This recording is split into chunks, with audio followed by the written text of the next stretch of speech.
네, 오늘은 베드로전서 3장 1절부터 7절까지 읽은 말씀 중심으로 주님의 재림을 무시하는 자들인가?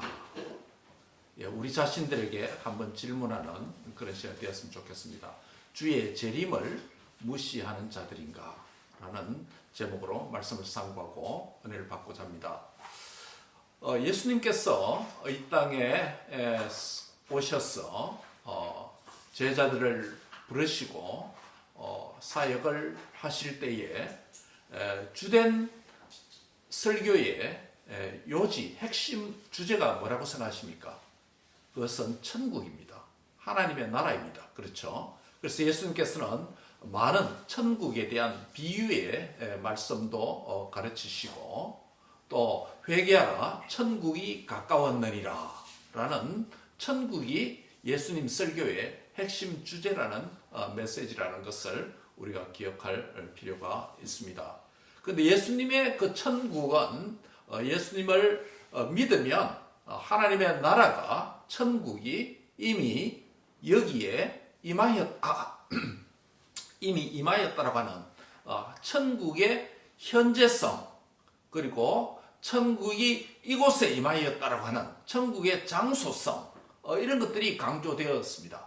동시에 예수님의 천국 메시지의 주제는 내가 먼저 가서 너희가 있을 곳을 예비한다, 준비한다라는 말씀을 하시면서 부활승천하셨기 때문에 천국은 또 미래에 있다, 또 저기에 있다 라고 하는 시간과 공간의 이중적인 메시지를 전했다라고 말할 수 있습니다. 요약을 하면 예수님의 천국 설교의 메시지는 천국은 지금 여기에 있고 또 미래에 저기에 있다. 그래서 우리가 이미 천국이 들어왔고 믿음을 통해서 앞으로 영원한 천국에 앞으로 들어갈 것이다 라고 하는 그 천국에 대한 믿음과 소망을 우리에게 주셨다라고 할 수 있겠습니다. 그런데 20세기 초반부터 이 천국에 대한 신학자들의 강조점은 어디로 모아지게 되느냐 하면 전통적, 그전까지는 천국이 주로 미래에 죽어서 가는 곳이다 라고 하는 미래가 있고 여기보다는 저쪽에 요단강 건너, 그래서 우리 찬송가, 천국에 관한 찬송가, 하나님 나라에 관한 찬송가의 그 주제를 따라서 찬송가를 검색해 보면 천국은 전부 다 저쪽이에요. 거기입니다. 요단강 건너입니다. 이쪽은 아닙니다. 다 저쪽입니다. 그래서 이런 찬송가가 지어진 것도 뭐냐면 20세기 전까지 천국에 대한 성도들의 신앙과 또 목사들의 설교와 또 신학자들의 신학적 강조점은 천국이 어디에 있다? 저쪽에 요단강 건너, 그리고 지금이 아니고 now가 아니고 then, 그때 미래에 천국에 대한 강조가 시작되기 시작했습니다. 그래서 그 영향을 받은 목사들과 성도들은 그 신학에 맞추어서 이 땅에서 살아있는 동안 천국을 이루어가자. 우리가 사는 가정, 또 시민사회, 직장, 이곳이 천국이 되도록 만들자라고 하는 이런 쪽으로 더욱더 신학적 강조가 되었습니다. 그렇다 보니까 천국에 뭐가 약해집니까?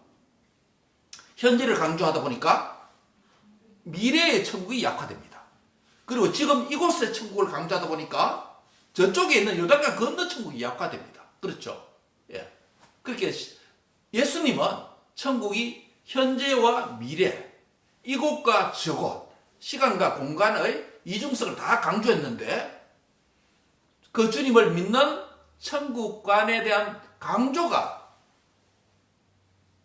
초창기에는 한쪽으로 모였다가 또 20세기에 들어와서는 또 현재 쪽으로 이동해 왔습니다.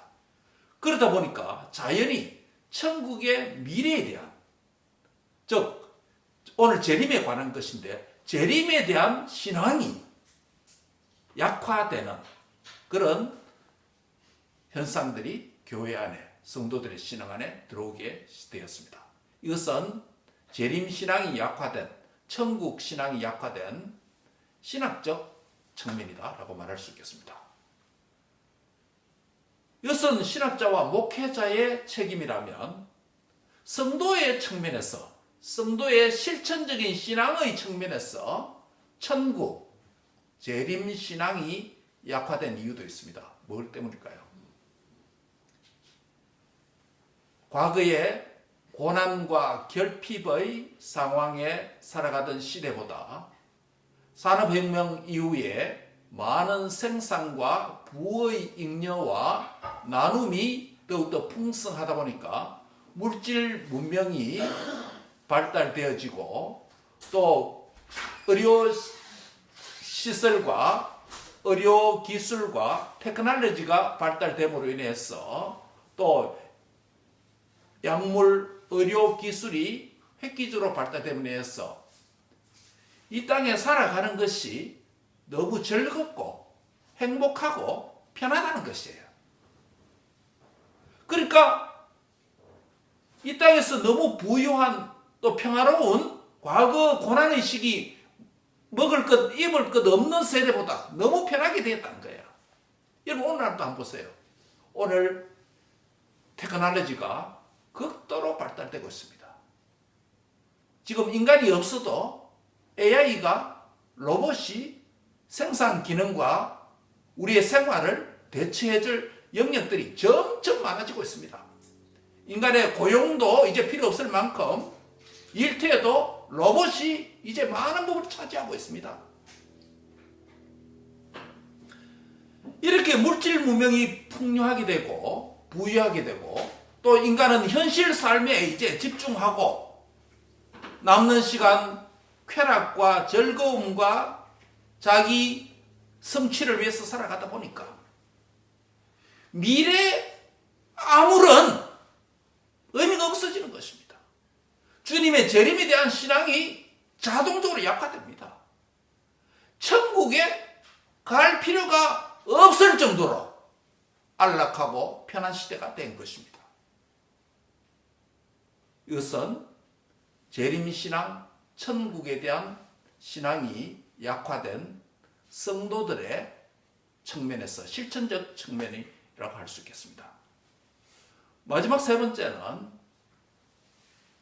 교회가 직면한 현대 사회의 상황적인 측면에서 찾을 수 있습니다. 무슨 소리냐면 예수님 당시에도 거짓 교사들, 거짓 가르침을 하는 이단들이 있었을 뿐만 아니라 1세기 영지주의자들 뿐만 아니라 오늘 21세기까지 거듭거듭 탈을 바꾸면서 이름은 바꾸어 나오지만은 끊임없이 복음을 대적하고 반대하는 성경적 바른 진리를 가르치는데 반한 잘못된 가짜 복음, 위조 복음을 가르치는 거짓 교사들과 거짓 교원들이 점점 많아지고 있습니다. 말세로 갈수록 더 많아지겠죠. 이단들이 특별히 예수님의 재림에 대한 천국에 대한 그릇된 신학과 가르침을 많이 하다 보니까 이단들은 뭡니까? 그들의 신학의 가장 핵심 중에 하나가 강조점이 뭐냐면 종말론입니다. 종말론입니다. 종말론 신학의 위기를 걸어서 사람들을 미혹합니다. 예수님이 언제 어느 때에 재림하게 되니까 뭐하자? 준비하자. 위기감을 일으킵니다. 현실의 싸움 무슨 의미가 있겠느냐? 학생들 공부 그만하고 휴학하고 기도원으로 모이자. 남녀 성인들 여러분이 직장생활 하는 거 고달프게 일할 필요가 뭐 있겠습니까? 다 그만하고 재산 처분하고 한자리에 모여서 주님 오심을 준비합시다. 그렇게 재림 날짜를 받은 불건전한 이단들과 잘못된 종말론적인 신앙을 가진 말세론자들이 받은 날짜들이 일치되었습니까? 안 되었습니까? 안 됐잖아요. 그러다 보니까 또 다른 이단이 나타나서 예수님이 언제 오신다라고 하면 믿을 사람이 상대적으로 많겠습니까? 적겠습니까? 적습니다. 다시 말하면 잘못된 말세론자들과 거짓 재림 날짜를 받은 이단들에 대한 소위 뭐가요? 피로감이 건강한 정통교회 안에 자리 잡기 시작합니다. 이단 예수님이 온다! 이렇게 어느 날 온다! 라고 말을 하지만 안 왔잖아요. 안 왔잖아요. 지난 2000년간 안 오셨잖아요. 예수님 때부터 오신다, 다시 재림한다 했는데 아직 안 오셨잖아요. 2000년간.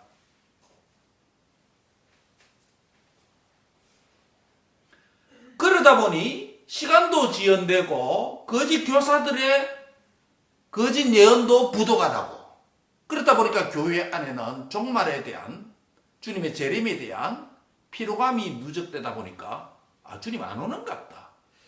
무의식 중에 잠재의식 안에 주님이 재림이 없는 모양이다 라는 의식이 자리 잡게 되는 것입니다. 이것은 교회의 상황적인 이유라고 할 수 있겠습니다.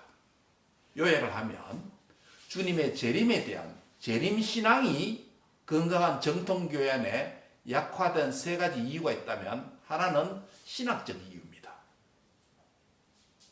하나님 나라의 현재성이 지나치게 강조되다 보니 미래가 없다. 실천적인 이유로서 성도들이 현실적 풍요에 집착하고 심취하고 취하다 보니까 주님의 재림에 대해서 무감각해버렸다.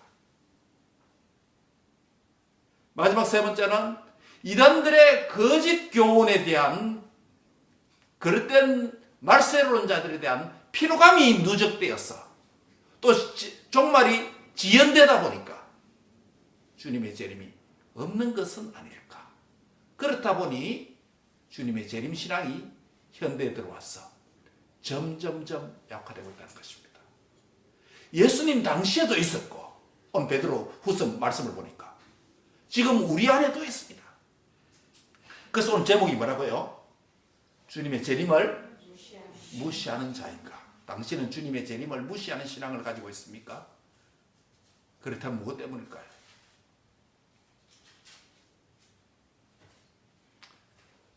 오늘 본문 1절 2절에서는 나는 말씀에 근거하여 재림을 확신해야 된다라는 메시지를 줍니다. 한번 같이 하겠습니다. 나는 말씀에 근거하여 재림을 확신해야 합니다.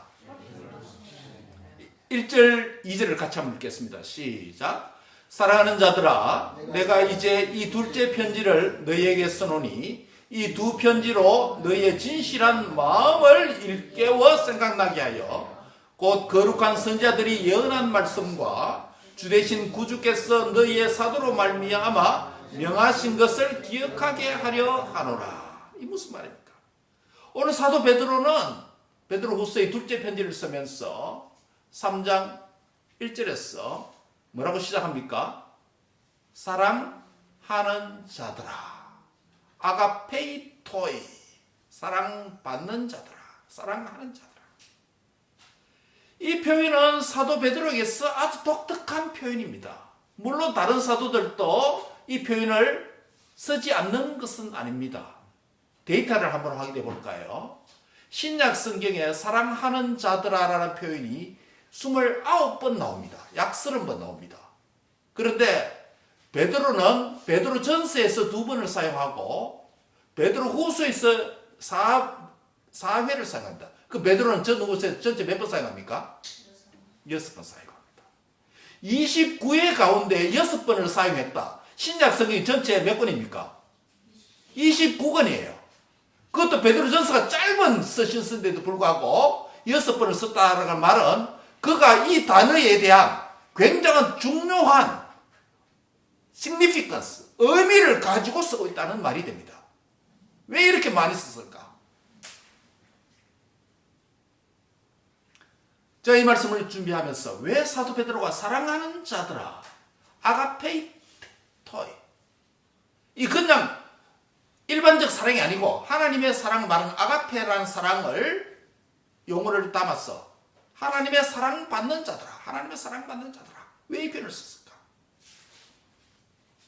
그는 일찍이 예수님과 함께, 야고보 요한과 함께 변화산 사건에 참여한 바가 있습니다. 그래서 변화산 사건에서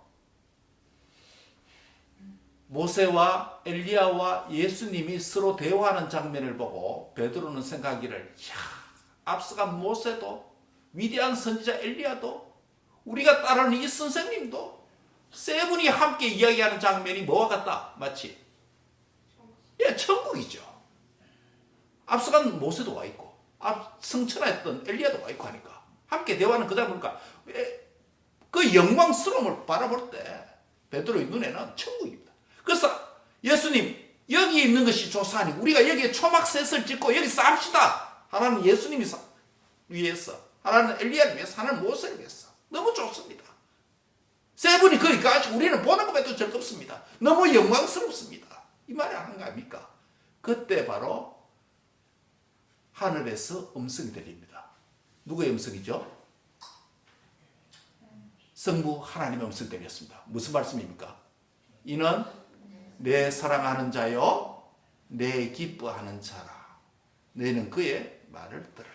라는 말씀입니다. 즉, 예수님이 누구라는 겁니까? 하나님의 사랑받는 자. He is beloved son. 그의 사랑받는 자다. 그리고 그의 기뻐하는 자다. 기뻐하는 자다. 즉, 예수님이 하나님의 독생하신 아들 메시아다라는 메시지를 하나님께서 예수님의 변화산 사건을 통해서 천국의 음성이 예수님의 정체성을, 구원자 메시아임을 증명해 준 사건이라고 할 수 있습니다. 그래서 베드로는 예수님이 우리가 따라야 되고 우리가 순종해야 되고 우리가 제자로서 섬겨야 될 유일한 메시아 구주이시구나, 하나님 아들이시구나 라는 것을 알게 되는 것이죠. 그런데 시간이 지나서 예수님이 하나님의 사랑받는 아들이고 메시아라는 것이 믿어지게 되어졌죠. 그래서 사도들 자신들이, 예수님 제 자신들이 예수님이 이런 분이구나, 하나님의 사랑받는 자라는 것을 알게 되었지만 나중에 보니까 예수님을 따르고 믿는 제자들, 사도들 자신들도 누구의? 하나님의 뭐다? 사랑받는 자라는 것을 깨닫게 됩니다. 그 예수님 요한복음의 대제사장의 중보기도 안에 보면 우리가 아버지의 사랑을 받는 같이 저희도 아버지의 사랑을 받게 해주시옵소서. 그런 표현이 있습니다. 나중에 더 나아가서 사도들은 자신도 예수님처럼 하나님의 사랑받는 자라는 것을 깨닫게 되어지고, 더 나아가서 사도적인 신앙과 메시지를 듣고 믿는 주님의 몸된 교회 성도들도 하나님의 사랑받는 누구다? 아들, 딸들이라는 것을 알게 됩니다. 그것이 변화산 사건에서 뇌리 깊이 바뀌어지지 않나 생각됩니다. 증거가 있습니다.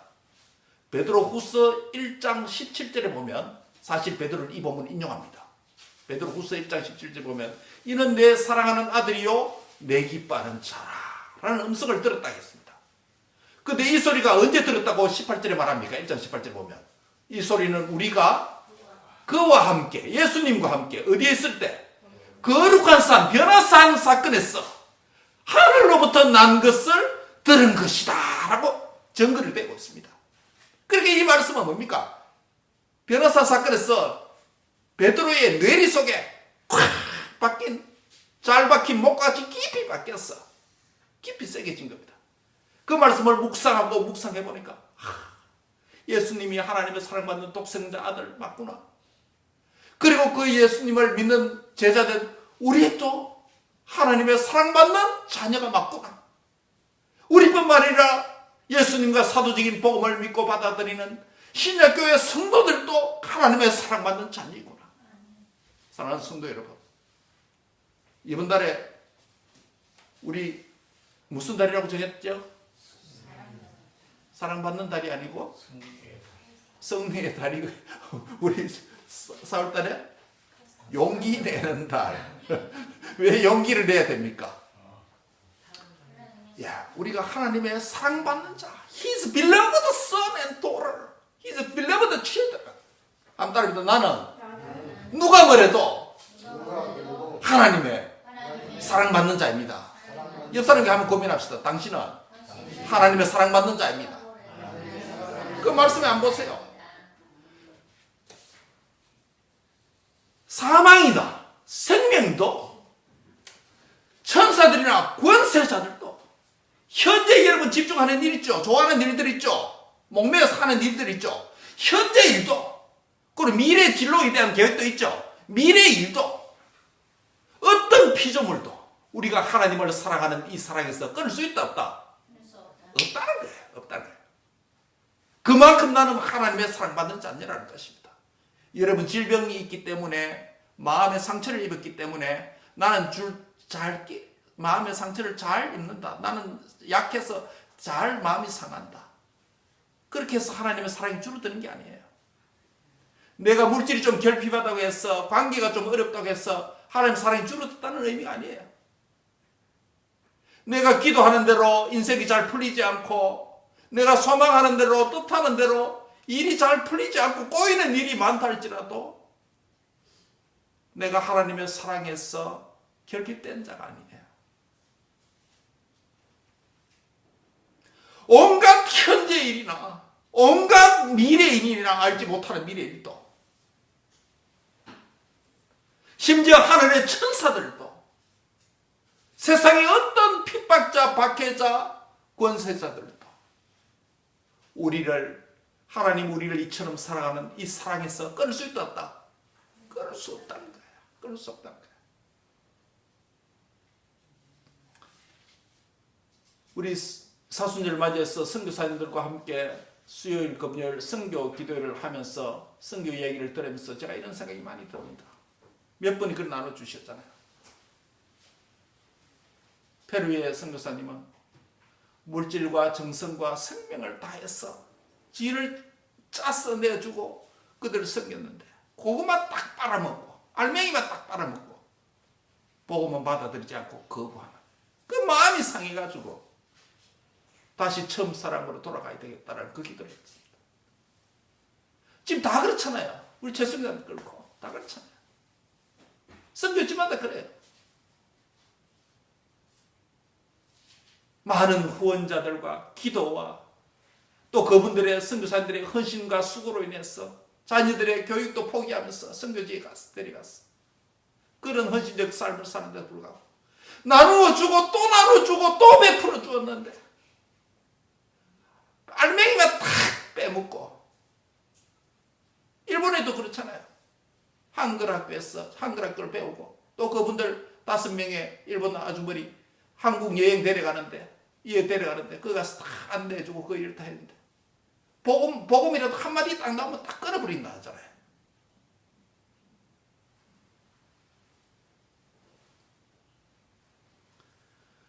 어떠한 상황 속에서 어떠한 삶의 고난과 위기와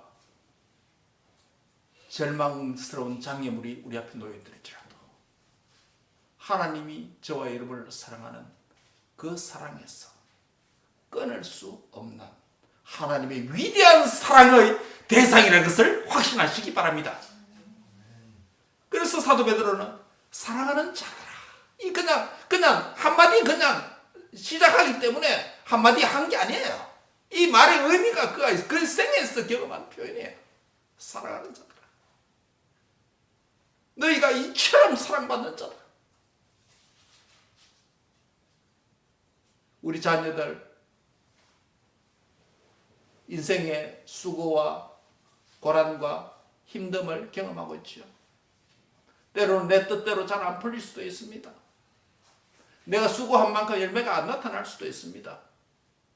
또는 내가 원하는 방식대로 안 될 수도 있습니다. 울산 병원 직원 중에 한 명 글이 같은 거 제가 들었습니다. 같은 일하는 사람인데 환자에 대한 동정과 애정 이런 게 하나도 없답니다. 노골적으로 말한다. 나는 그냥 머니를 위해서, 돈을 위해서 그냥 이 의료 일을 한다는 그 이야기예요. 그 조금 그에 대해서 그 집사님 이야기하면 니나 잘해라는 식으로 뭐 그런 이야기 한답니다. 근데 그랬습니다. 신자든 불신자든 인생에 고난을 겪어봐야 자기 가족들이나 가까운 지인들 가운데 아픈 자나 병든 자나 죽음을 경험해봐야 환자에 대한 의료사역이, 환자에 대한 동정이 없을 수 있겠느냐. 고난이 없기 때문에 그렇다. 인생이 힘듦을 경험해봐라. 그런 마음이 안 생기는 거야. 그 이야기를 어제 마켓 갔다 오면 차에서 한 적이 있습니다.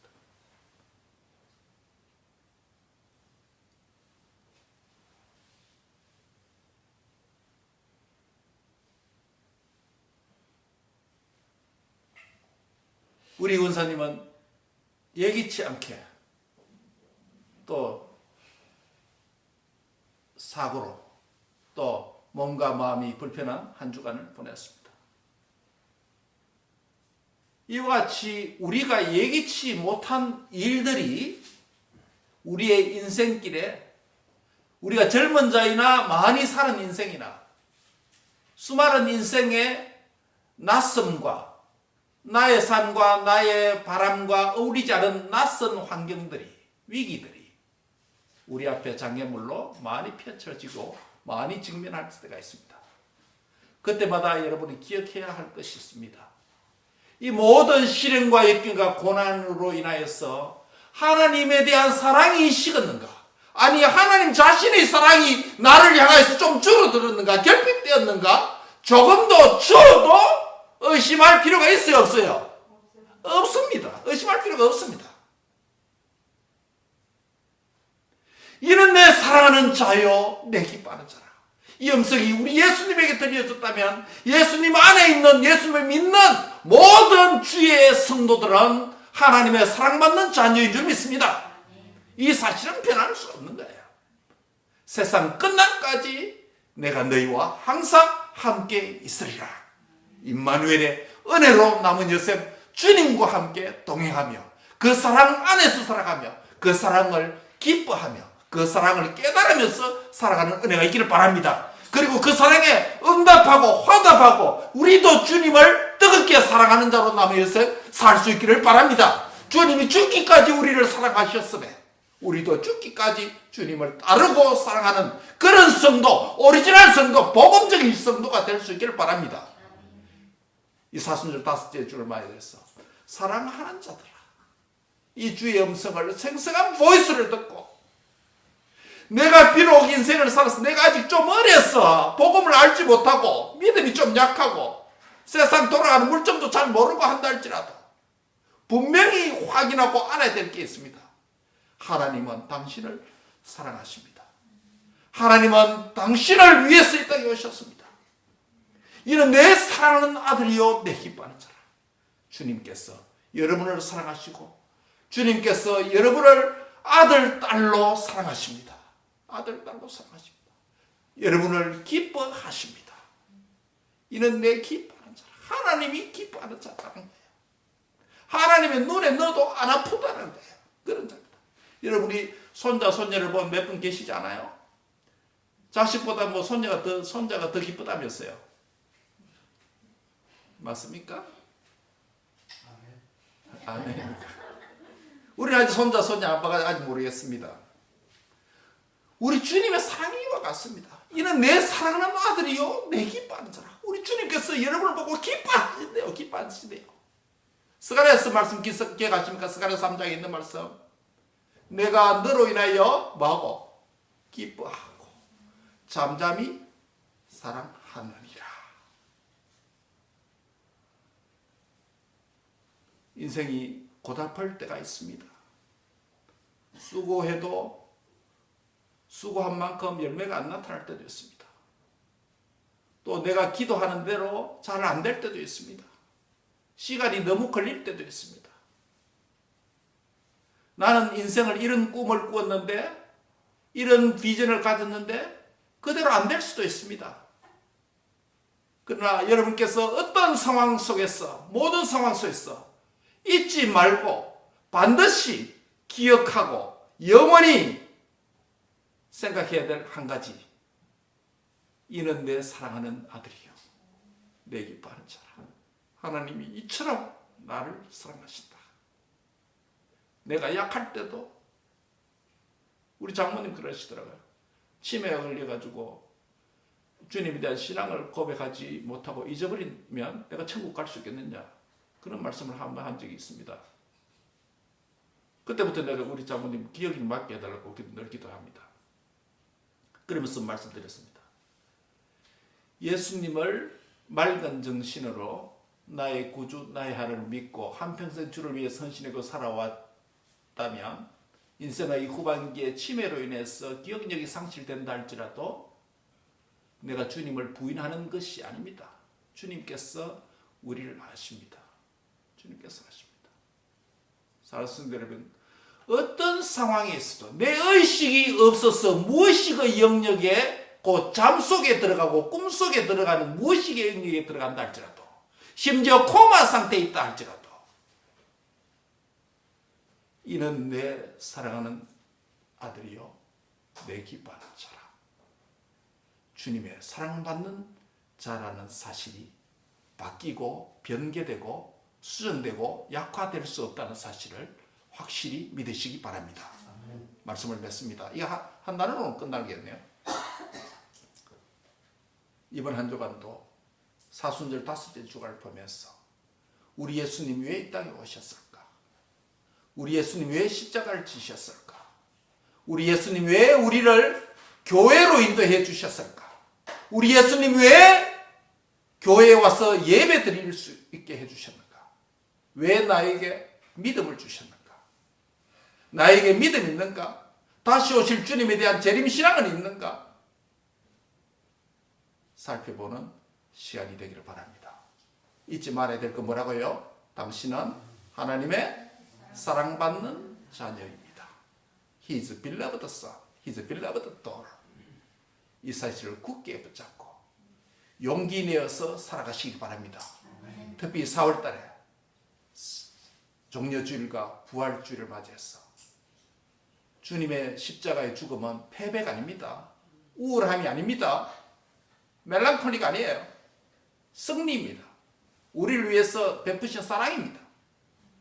주님의 사랑을 깊이 깨닫고 주님이 나를 이처럼 사랑하시는구나, 이 사랑에 깨닫고 이 사랑에 감격하고 감동해서 주님을 우리도 뜨겁게 사랑하면서 살아가는 복된 성도들 다 되시기를 주의 이름으로 축복합니다. 힘든 일 앞에 놓일지라도 주님이 나를 사랑하시는구나, 이 사실로 용기되고 격려받아 힘을 얻어서 달려갈 길 잘 달려갈 길을 마치기를 바랍니다. 기도하겠습니다. 하나님 감사합니다. 우리를 이처럼 사랑해 주시니 감사합니다. 이 사랑 깨닫게 해주시니 감사합니다. 이 사랑 억만 문제의 일이라도 조금이라도 알게 해주시니 감사합니다. 이 사랑의 깊이와 넓이를 점점 더 많이 깨달아 갈 수 있는 우리 모두와 우리 자녀들이 되도록 주님 축복해 주시기를 원합니다. 인생의 시련 때문에, 고난 때문에, 질병 때문에, 어려움 때문에, 실패 때문에, 시련 때문에 내가 하나님의 사랑에서 멀어졌구나, 하나님 사랑이 나를 향하여 무관심하구나, 우울하게나 소외된 마음을 갖지 말게 해주시고 하나님이 나에게 용기 주시는 한마디, 너는 나의 사랑받는 자녀이다, 이 말씀을 깊이 새겨서 용기 내어서 다시금 달려갈 길을 잘 달려가는 승리자가 되도록 힘을 주시고 위로를 주시옵소서. 예수님의 이름으로 감사하며 기도합니다. 아멘.